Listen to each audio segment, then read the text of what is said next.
Welcome to This Week in the PNFL. I am your host, Mark Hill, and along with my co-hosts, Mitch Grawl and Dean Chambers. How you doing today, guys?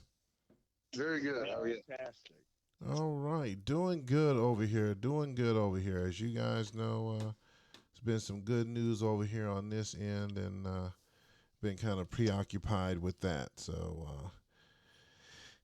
definitely a change in life. But we're gonna talk about another change we have going on with the wild card games this weekend. They had 4 games, 8 teams played 4 games. Um, and we're gonna go through those 4 games and kind of get everyone's take on that and what the analysis on that, and we're gonna look forward to the championship games and get some input from the guys on that. So, if you are ready, we are going to start off with let's go down the list. First one on the list, we have the New York Jets hosting the Indianapolis Colts, and the Jets do what they do, and ended up taking this one 29-12. We are going to start with Mitch on this. All right. Well, this game, I think the result probably isn't too much different than what folks were expecting.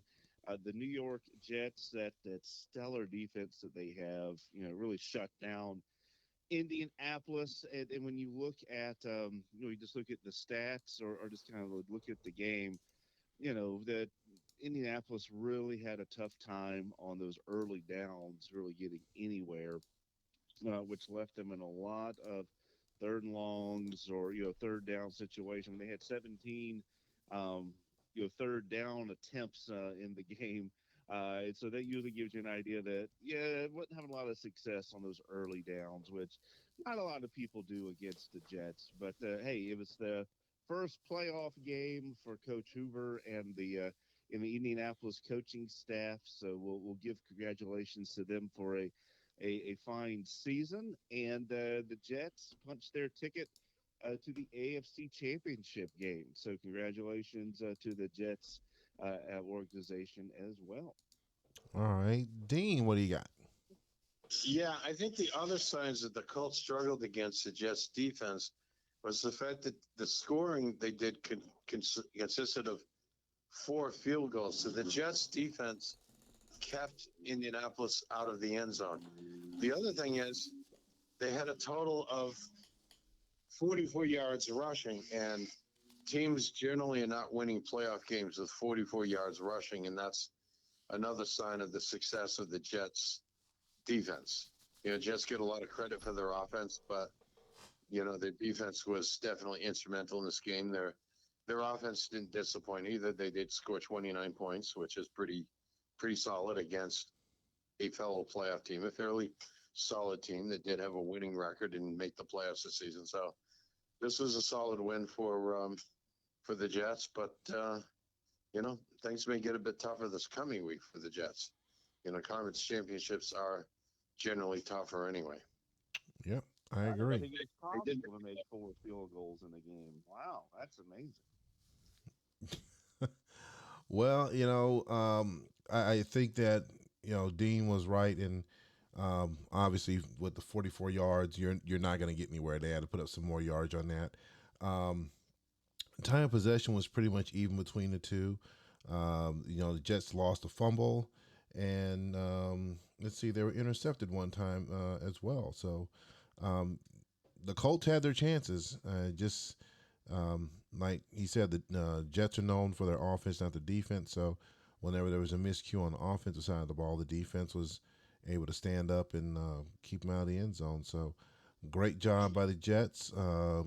Good season by Coach Hoover, making to the playoffs, and definitely let's see if he can repeat that next season. So great job. Next game, Definitely build on going into next season. yep, something to build on going into next season, most definitely. Next game we have on our list for our wild card games, we have Washington hosting San Francisco. This was a game that all 3 of us predicted Washington to win. Sporting books picked Washington to win. There was a 7.5 point spread, but I think, as I mentioned um, last week, that this game should have been a pick 'em, or very well it could have been a pick 'em, because both teams were beatable, and I think they were much more evenly matched than what people may think. And San Francisco, I don't know if you want to call it an upset or not, but walked away with a 10-7 win. We're going to start with you, Dean. Yeah, it was an upset going by Rich's spread, but when you look at it, the the Redskins had lost 4 games in the last 7 weeks. The 49ers had lost the last 2 weeks of the season. So they both kind of go into the game downward direction in the momentum. So, you could argue this game should have been a pick 'em, or, maybe Washington favored by 1.5 points or something. And what was the spread, like 6.5 or something? That was probably too large. 7.5. 7.5. Yeah, that was definitely too large a spread, and this result kind of suggests that. As for the game, it was a defensive struggle. Neither team, scored very much. Both scored a touchdown, and the 49ers added a field goal, and that was the difference in the game. Washington did not attempt any field goals, so this wasn't like, oh, they lost because their kicker missed 2 field goals. They didn't kick any. I think the difference here was the San Francisco defense was pretty tough. It held the Washington passing game to just 50% passing.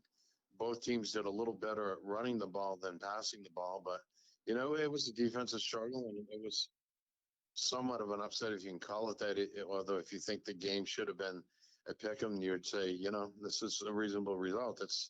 We didn't predict it. We all thought the edge went to Washington, but I think we also, if you go back to listen to what we said last week, all of us said that Washington was beatable and they could lose this game. So even though we all picked the other way, I don't think any of us are surprised by this result. I agree with you. Mitch, what do you got? Oh, this is very simple. Apparently, before the game, Coach Seymour and his Washington team all went to the local movie theater, watched a movie, had lots of buttered popcorn, and they forgot to wash their hands because the Washington, they fumbled 3 times. They could not hold on to the ball. They only lost one of those fumbles, but every time they'd kind of get some things going, their butterfingers would come out. And I took my team to a lot of movies before games this year, so I can relate to Coach Seymour trying to get us the team building done. But I think he and I have probably learned that we don't need to do that, before the actual on game day. But outside of the 3 fumbles, I mean, my goodness, everything. I mean, it was pretty much leather helmet football out there, and so fun to watch if you like defensive battles.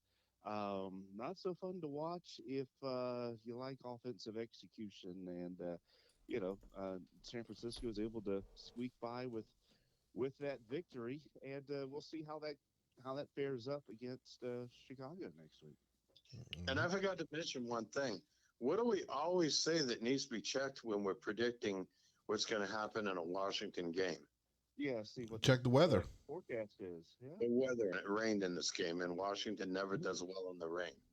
no, Oh, yeah. especially after they've been to the movie that morning. Yeah. Well, It's probably why they go to the movie. What else is there to do on a rainy day than to go to the theater and see a movie? go play in the mud. That's your popcorn. Go out and Yeah. play in the mud. Play some sandlot ball in the mud. Nah, he wants to play in the mud. Yeah. So Go to- I want to bracket off of. I want to add into what Mitch has said. The 3 fumbles.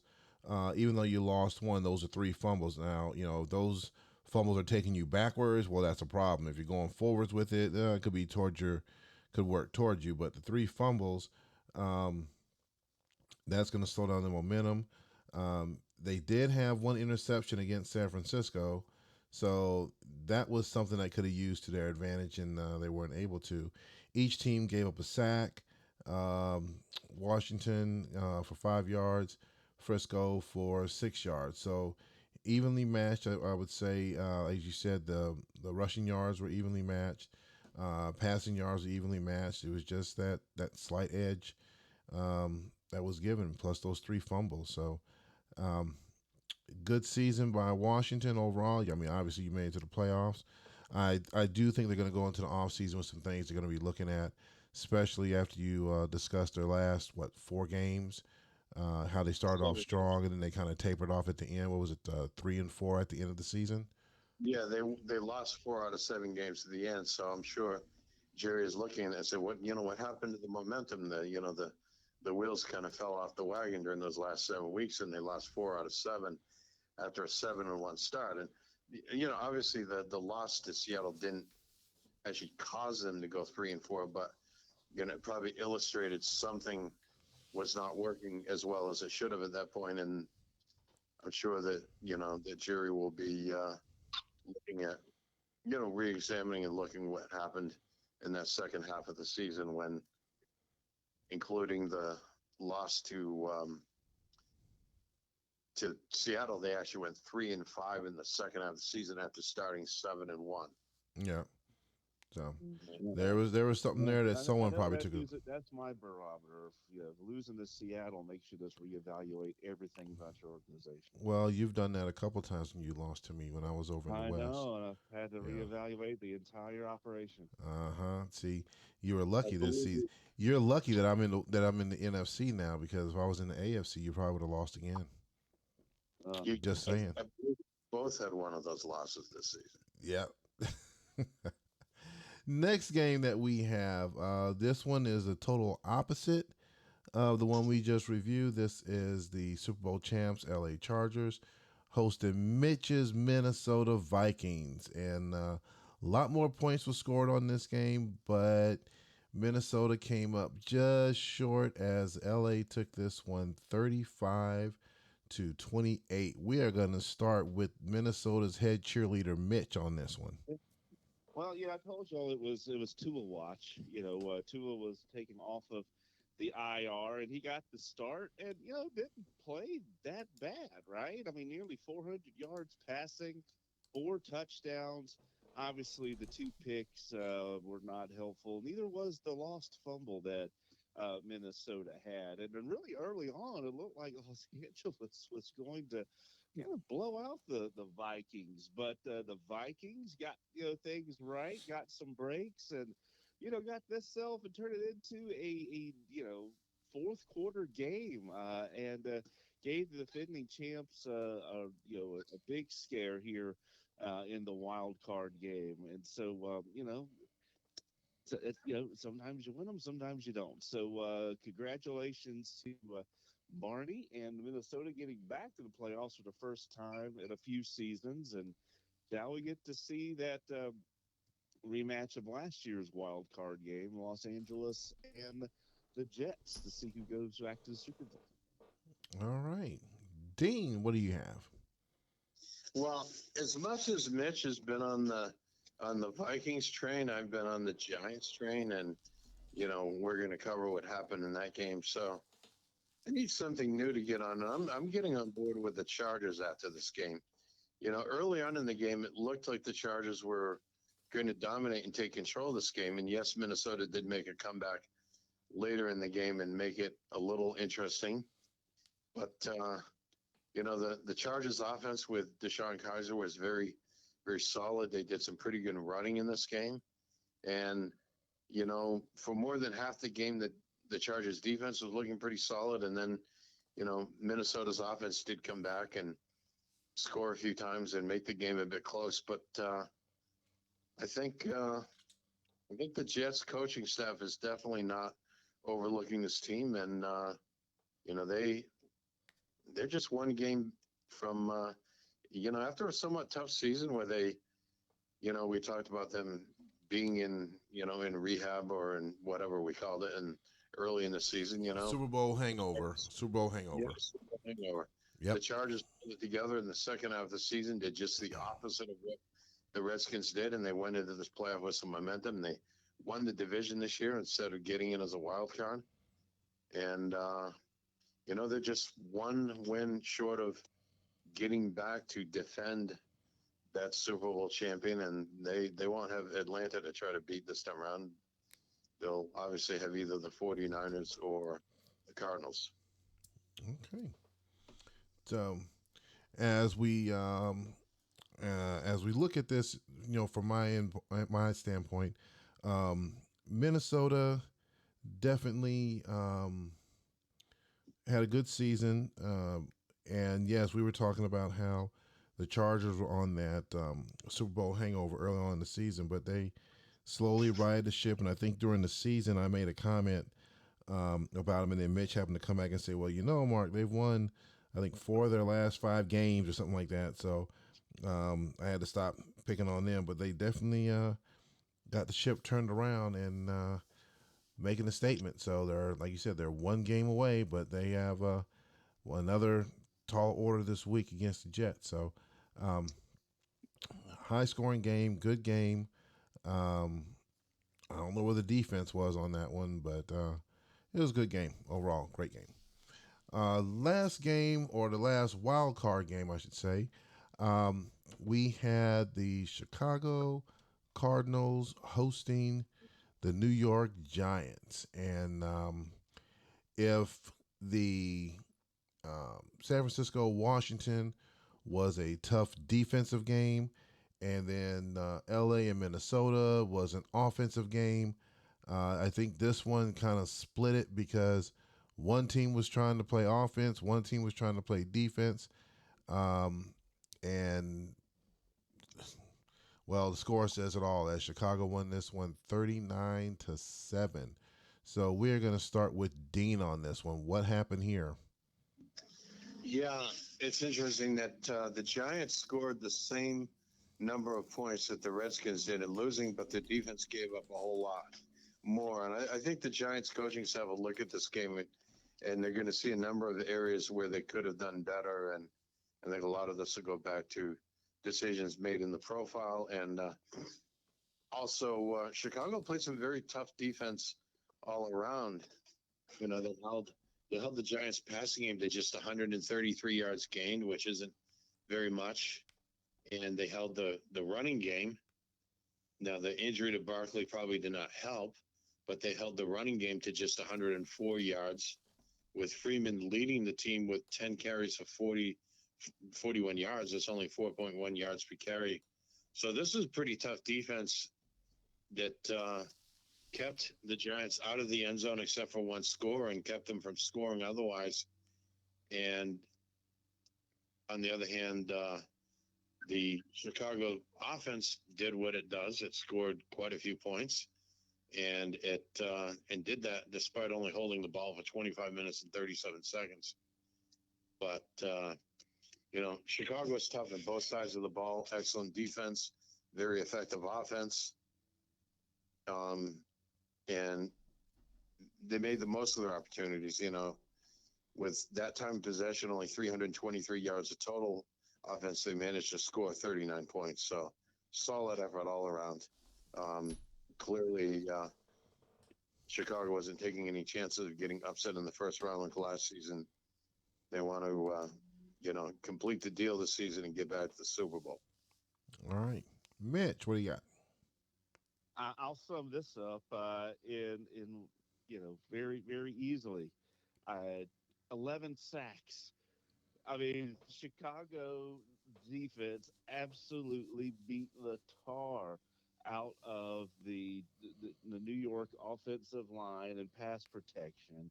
Absolutely, just beat up and down the field the quarterback. I mean, that New York ended up having to have Locke come in to give Jones a breather. He was getting beat up so bad. I mean, 11 sacks for 69 yards lost. I mean, that right there, that's like a touchdown drive in itself Oh, for hold both on, hold teams. on. Hey, Mitch, newsflash. Chicago just sacked the Giants again. Okay, go ahead. Well, yes. Yeah. Actually, if you watch the game, after the first quarter, pretty much whenever the center for New York would do a shotgun snap, he'd immediately turn around and yell "incoming" because of the absolute, mad rush that the Cardinals had. But all that being said, similar to some of our other coaches who had either first time playoff appearances or first time in a long time playoff appearances, Coach Sean, strong season, first time in the playoffs. Hey, we all get our bells rung usually that first time in the playoffs, so no shame there. It's so good luck in the off season and getting ready for getting back to the playoffs next year, and we'll see how old Coach Tucker does against the mad scientists from San Francisco. Looking for his first ever championship for the 49ers, so we'll see how it goes. All right. Yeah, so the Giants definitely have something to build on going into next season. They made the playoffs for the first time in their coach's career. But I have to wonder, do you think Joe Burrow is going to want to call in sick on game day this weekend? You think that he's going to want to actually I don't know. risk playing that game? I don't know. I'm thinking lots of draws and lots of screens might be in the works for San Francisco. But San Francisco, they haven't made their money on offense this year anyway. They made their money on having the number three scoring defense. So, Playing yeah, against one of the we'll best see. offenses in the league. Yeah, so we'll see. We'll see how it goes. I'll have to go back and see what the regular season matchups look like. Okay. All right. So as we wrap up those wild card games, very interesting take from everybody on there as we pivot over to the second part. So, um, I guess I'll leave it as an open segment because, I mean, we can talk about where everyone's looking as far as the final game or the championship game goes. Just open it up to whatever you guys want to talk about or discuss here. More than likely, probably playoffs. Everybody's gonna want to know, so we can touch on that as well. We're gonna start with you on this, Mitch. What's on your mind? Well, what's on my mind is overcoming boredom, not having to game plan and scout and all that right now. Yeah, it's been a while, so having to overcome that. I'm really looking forward to seeing, which college players declare for the draft. I thought the deadline to declare for the P&L draft was supposed to be by the end of near the end of the trade deadline, but apparently we've extended that quite a bit here. So looking forward to that, so I can decide which players I want to let walk and which ones I might want to re-sign back to the team, etc. But all joking about that, that's the thing I look forward to, I guess. Now is besides seeing how the teams play out here on the field is really getting to see what that draft pool looks like and seeing who's out there. With the talk that we've been having on the forums over the last few seasons, and a commitment to create a little more diversity over time in the draft pools. Like I said, I'm just kind of interested to see where the ratings fall, which positions might be a little stronger than others, and we'll begin to dissect into that. Doing some, I think probably like many of you all who aren't in the playoffs right now, either maybe taking a complete break, or maybe you're already doing a little side tweaking on profiles, or kind of drawing up some ways you want to, you know, change up how you prepare for your games in the future. But I think the big thing right now is just wait for that draft pool. That's to me that's the big things. That's going to impact how people address free agency and how they address their cuts here. So that's what's on my mind. All right, Dean, what you got? Yeah, I think for those of us that are not playing this weekend, and as well as those who didn't play this past weekend, but all of us, including those who didn't make the playoffs, or those who the four teams that lost the game, I think we're looking at two things. We're looking at what our plans for the offseason are as a general manager, and then we're looking into what changes and adjustments and improvements we can make on the coaching side going into the season, and we're looking at how do we put together better game plans and make better choices in selecting plays? How do we improve the profile? And, some of us even looking at how we're scouting the other team and how we put that information into play with how we, build our game plans and profiles. And, you know, yeah, it is fun. It is interesting to participate in the draft, and that is coming. But we all know that we're still going to have a roster of 53 players active on the roster and 46 of them that actually play. And that's the team we're going to have to coach and try to win games week in and week out. And yeah, it is fun and interesting. The draft pool, we believe will be coming soon. And I think part of what many of us do in the off season is to make some trades and moves to either trade for players or trade for draft picks or trade up or trade down or trade some trade some of our draft picks next year for draft picks this year, or trade away our draft picks this year for next year, or any of those kinds of moves. And I think the big thing that we hear from some folks is, well, I'll talk about a trade and I'll entertain one, but I want to see what the draft pool looks like first.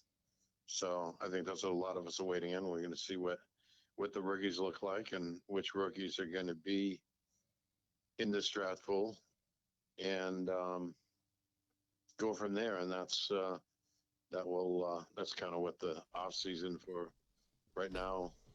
14 teams is waiting in. We have 4 teams that are going to conference championships this coming weekend. So 14 teams now are in off season mode. Okay. Well, I'll tell you what I'm looking for is obviously the draft pool to look at that.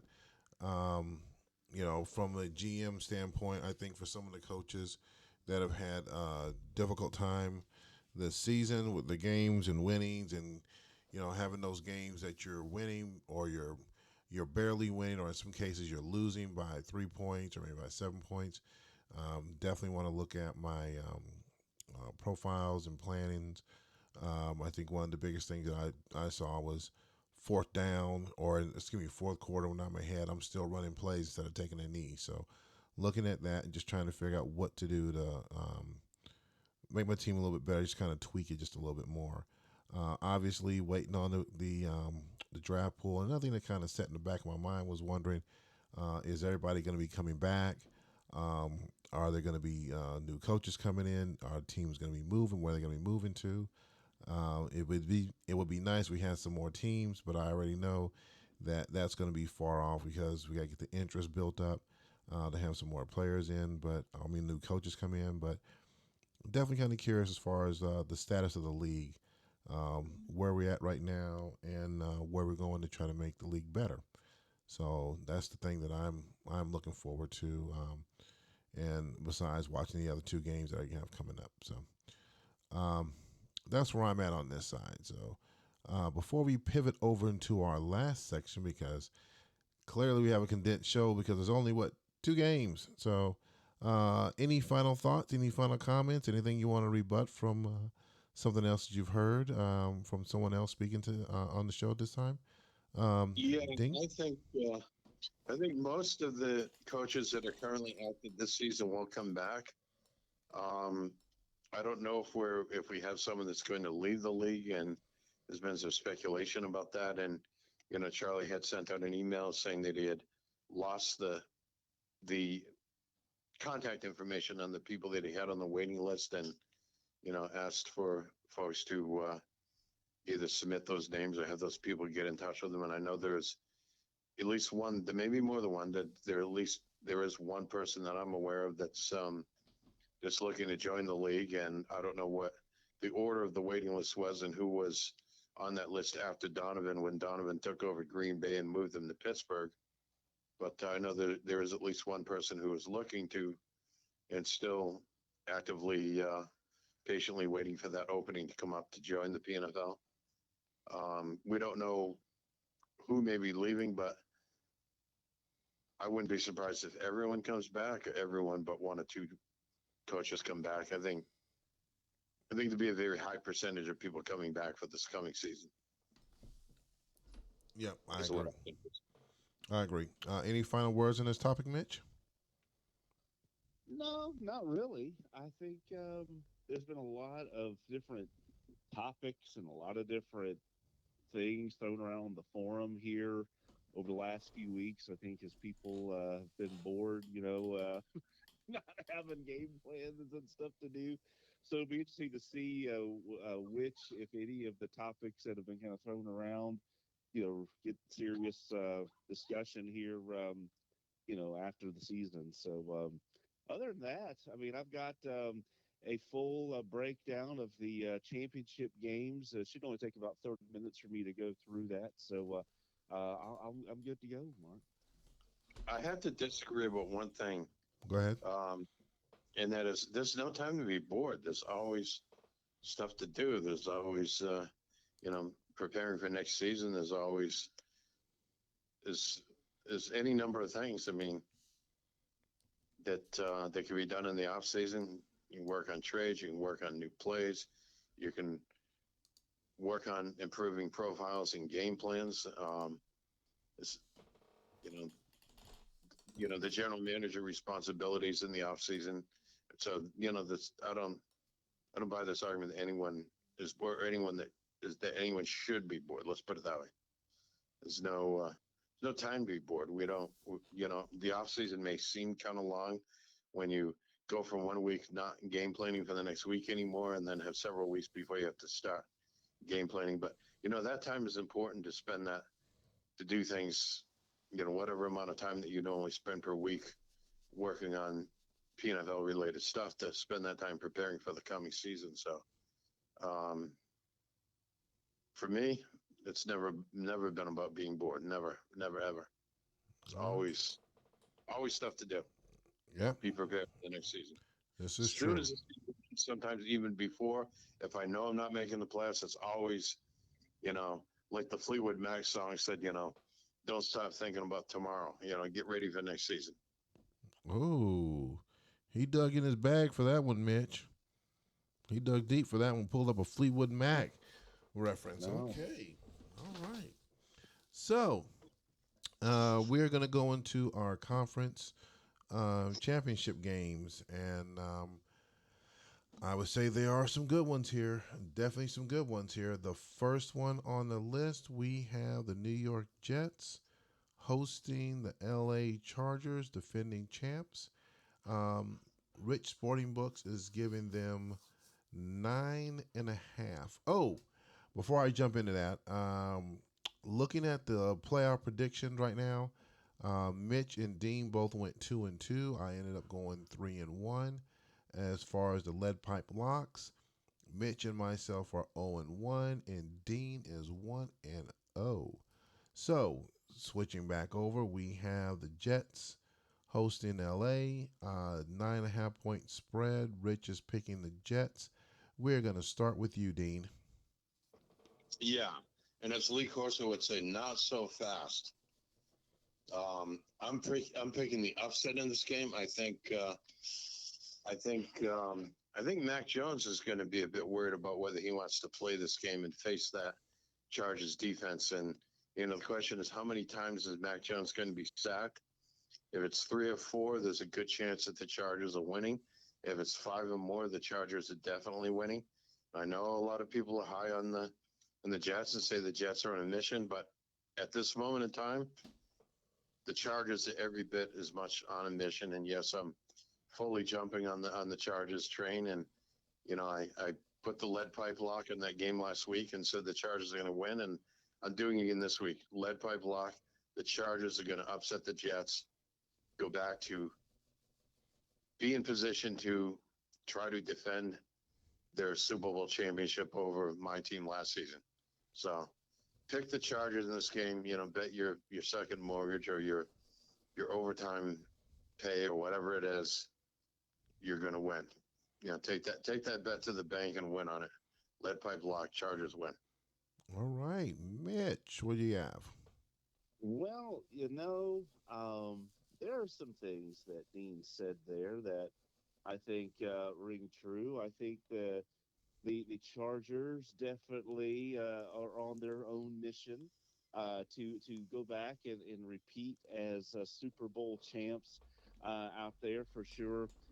But I think this is a game that the Jets have absolutely had circled on their calendar all year.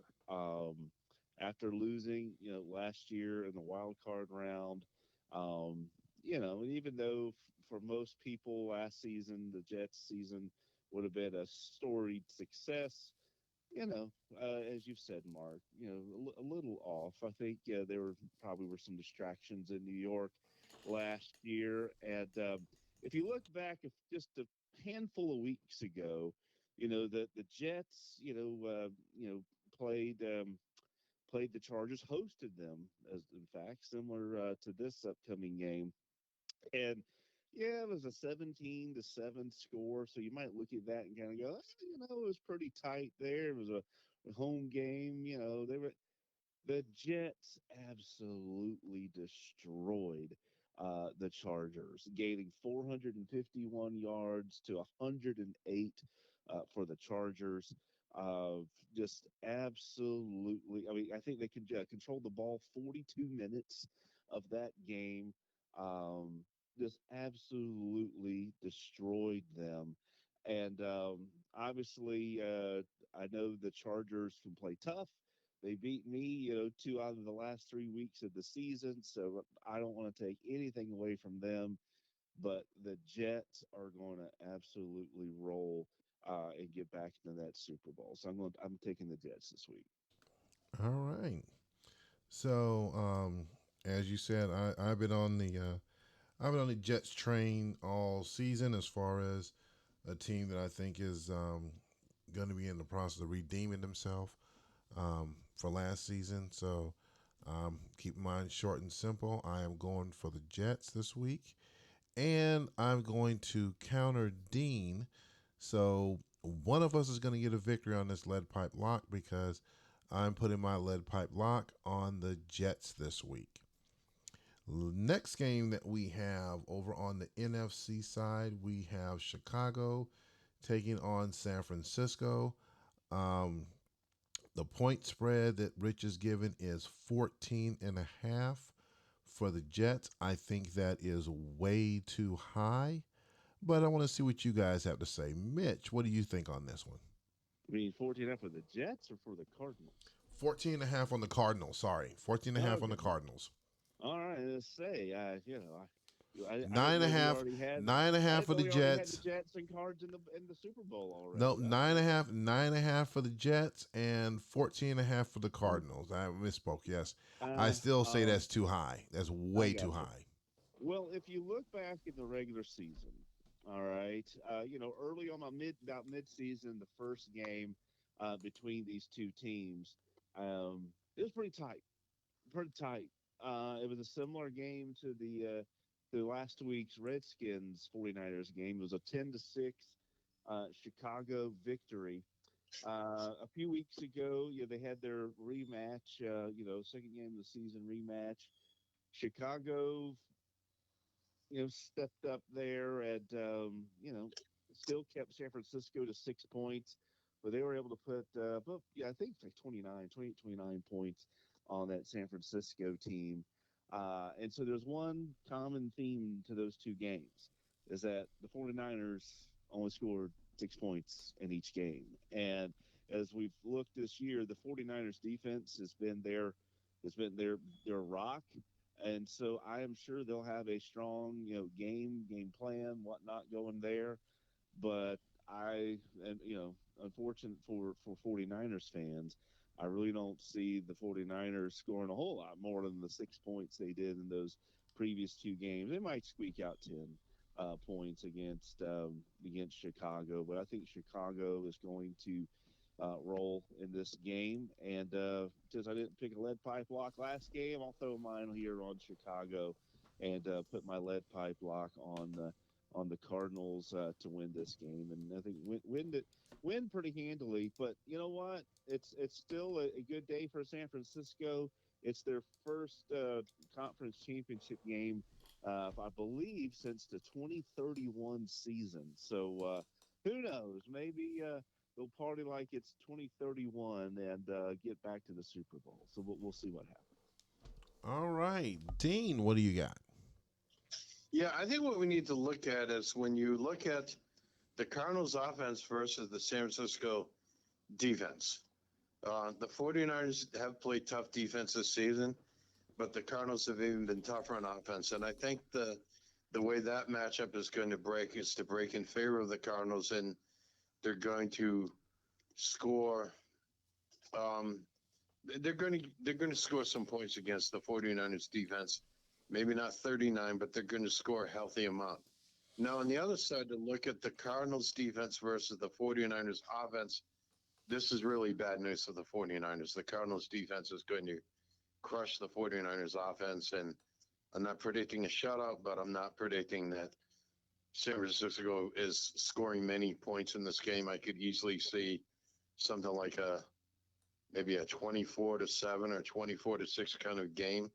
And that spread may look a bit large, but this Cardinals offense is, and the combination of their tough defense is definitely going to cover. And again, in this game, we're going to talk about how many times Joe Burrow gets sacked. And, if it's four more sacks, it's probably not a good day for San Francisco. I'm picking Chicago to win and cover that spread. All right. So, um, I am. The last week's game between San Francisco and Washington, I said that one basically could be a toss up, a toss up game between those two, and the score proved it. This week, it's not going to be a toss up. Obviously, there's a 14.5 spread. I think there's going to be a lot of points scored by Chicago. Do I think it's going to um, be that 14.5 spread or not? I don't know. I think it's going to be a much closer game, maybe 10 points, 10, 12 points, but I don't see a 14 point. I think Charlie's going to try to put his best foot forward and show up. And um, I mean, he's going to do his best, but I think in the end, Chicago's going to win this one. But I think that San Francisco is going to put up a good showing and try to make the game look closer than what we all think is going to be a potential blowout. So I'm going with San Francisco. I mean, I'm going with Chicago on this game. So as we come to wrap up this show, definitely got some good games coming up this week. And overall, I would say as we come to wrap the season up, I'll do it this week and I'll do it again next week. I want to thank my two co-hosts. This is something that I really wanted to do when I came back and joined the league, and had some ups and downs this season. Didn't give everyone the eye candy they wanted, but the important thing was to give you guys a good show. So past couple weeks just been kind of pulled back. The last 2 weeks was definitely something from the outside. So don't lose faith in the show, guys. We are doing our best.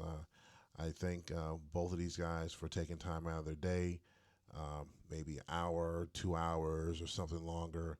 Um, we've had to move shows around and things as far as recording dates, but I'm going to take this moment now to tell both of them thank you for being on the show. Thank you for stepping forward, and hopefully we can continue to keep this ball rolling. So, as we come to wrap this up, I'm going to start off with Dean. Any final words?